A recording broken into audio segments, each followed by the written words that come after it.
सदर विधानसभा सीट से भाजपा के प्रदीप प्रसाद, कांग्रेस नेता मुन्ना सिंह व निर्दलीय किशोरी राणा ने पर्चा भरा। तीनों के समर्थक भारी संख्या में जुटे, सड़क पर उतरा जनसैलाब। सदर विधानसभा सीट से बीजेपी प्रत्याशी प्रदीप प्रसाद, कांग्रेस प्रत्याशी मुन्ना सिंह व निर्दलीय प्रत्याशी किशोरी राणा ने गुरुवार को नामांकन पर्चा दाखिल कर दिया। इन तीनों के समर्थक भारी संख्या में जुटे। जहां प्रदीप प्रसाद अपने समर्थकों के हुजूम के साथ पूरे ताम झाम के साथ निकले, वहीं मुन्ना सिंह और किशोरी राणा भी अपने लोगों के साथ समाहरणालय पहुंचे। प्रदीप प्रसाद ने जन समुद्र की तरह उमड़ी भीड़ के साथ रैली निकालते हुए नामांकन पत्र दाखिल कर दिया। इस अवसर पर उनके साथ छत्तीसगढ़ के मंत्री ओपी चौधरी और हजारीबाग सांसद मनीष जायसवाल सहित सैकड़ों भाजपा के नेता मौजूद रहे। नामांकन से पहले प्रदीप प्रसाद ने बुढ़वा महादेव स्थित मंदिर में माथा टेका और ईश्वर का आशीर्वाद प्राप्त किया। लोगों ने फूल बरसाकर स्वागत किया और जीत का आशीर्वाद दिया। इस अवसर पर स्टेडियम से चुनाव कार्यालय लेकर डीएम ऑफिस तक नामांकन रैली निकाली गई। नामांकन रैली में मौजूद लोगों की संख्या और उत्साह का आलम यह था कि सड़क जाम हो गया। लगभग 2 किलोमीटर की इस दूरी पर भाजपा के समर्थक जबरदस्त नारेबाजी कर रहे थे। एक बार फिर मोदी सरकार और जय श्री राम के नारों से आकाश गूंज रहा था। रैली में शामिल होने के लिए लोग अपनी पारंपरिक वेशभूषा में आए थे और नाचते गाते हुए नारे लगा रहे थे।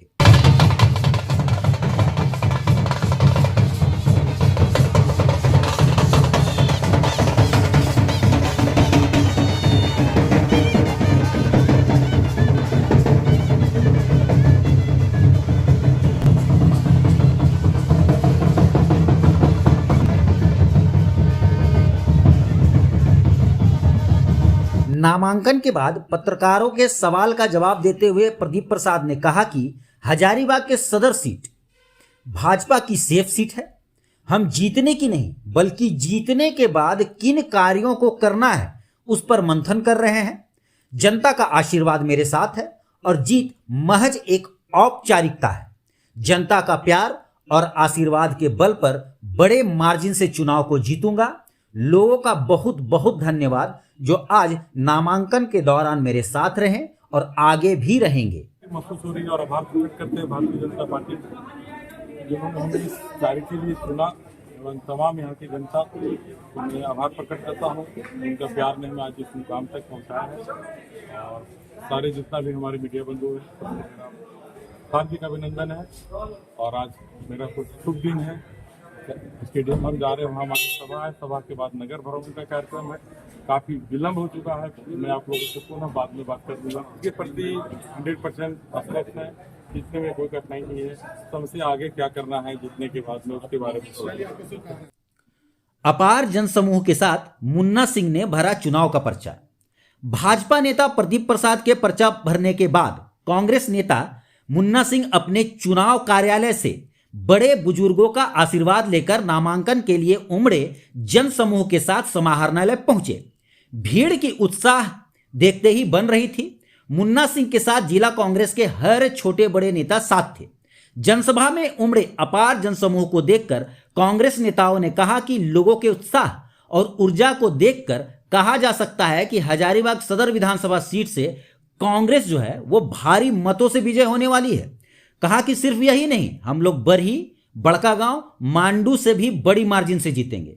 रैली में गठबंधन दलों के कार्यकर्ताओं की भारी भीड़ उमड़ी।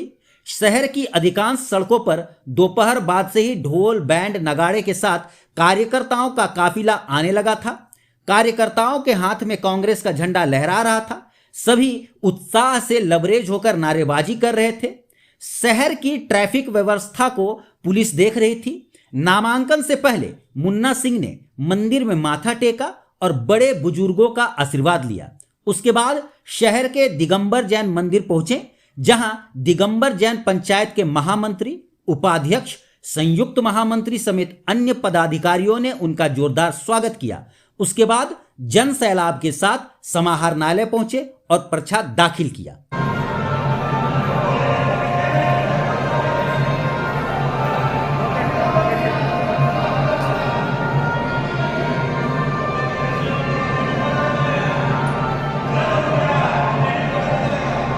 पत्रकारों से रूबरू होते हुए मुन्ना सिंह ने कहा कि यह चुनाव सिर्फ एक व्यक्ति का नहीं बल्कि पूरे हजारीबाग की जनता की आकांक्षाओं और उम्मीदों का है। मैं अपने क्षेत्र के विकास, युवाओं के भविष्य और जन सेवा के लिए प्रतिबद्ध हूं। जनता का जो अपार समर्थन और आशीर्वाद मुझे मिला है वह मेरे लिए एक प्रेरणा है और मैं इस जिम्मेवारी को पूरी निष्ठा के साथ निभाऊंगा।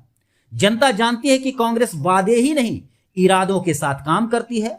जुमलेबाजों को हटाकर जनता काम करने वाली कांग्रेस को वापस लाएगी। पहले तो हम अपने कांग्रेस पार्टी के आला कमान और हमारे कांग्रेस पार्टी के पदाधिकारी, अलायंस इंडिया गठबंधन के चेयरमैन के पदाधिकारी सभी का हम बहुत हार्दिक धन्यवाद करते हैं। और हजारीबाग के जितने हमारे अभिभावक, माता बहनें, नौजवान साथी, जिन लोगों ने इतना प्रेम मुझे दिया, सभी का हम बहुत हृदय से आभार व्यक्त करते हैं। सभी का धन्यवाद। ये कौन सी देखिए क्या है कि हजारीबाग सदर विधानसभा का पूरा रोड मैप मेरे पास घूमा है। हजारीबाग सदर विधानसभा में हर पंचायत की अलग समस्या है, हर वार्ड का अलग समस्या है, नगर निगम का अलग समस्या है। तो उसमें जहाँ जो समस्या है उस समस्या पे हमको बात करनी है, बात नहीं करनी है। हमारा उद्देश्य अगर हम जीतते हैं तो निश्चित रूप से सारे समस्याओं के दम खम से ताल ठोकेंगे किशोरी राणा, दाखिल किया पर्चा। सदर विधानसभा में चतुष्कोणीय मुकाबले की स्थिति बनती नजर आ रही है। इस कड़ी में सदर विधानसभा से निर्दलीय उम्मीदवार किशोरी राणा ने गुरुवार को अपना पर्चा दाखिल कर दिया। किशोरी राणा अपने आवास से निकले और पूरी भीड़ के साथ समाहरणालय तक पहुंचे। पहली बार चुनाव लड़ रहे किशोरी राणा भाजपा के ही नेता रहे हैं। ऐसे में उन्हें उम्मीद थी कि उनको टिकट मिल जाएगा, लेकिन उनकी जगह भाजपा ने प्रदीप प्रसाद को टिकट दे दिया। इसके बाद उन्होंने घोषणा की है कि वे आम जनता और भाजपा के कार्यकर्ताओं की मान सम्मान की लड़ाई के लिए चुनाव मैदान में उतरे हैं। किशोरी राणा नामांकन करने के लिए निकले तो कई स्थानों पर उनका काफिला निकला। उनका जोरदार अभिनंदन किया गया। काफी संख्या में महिलाओं से लेकर पुरुष तक इसमें शामिल थे। इन लोगों ने जम के नारेबाजी की और किशोरी राणा के पक्ष में नारेबाजी की।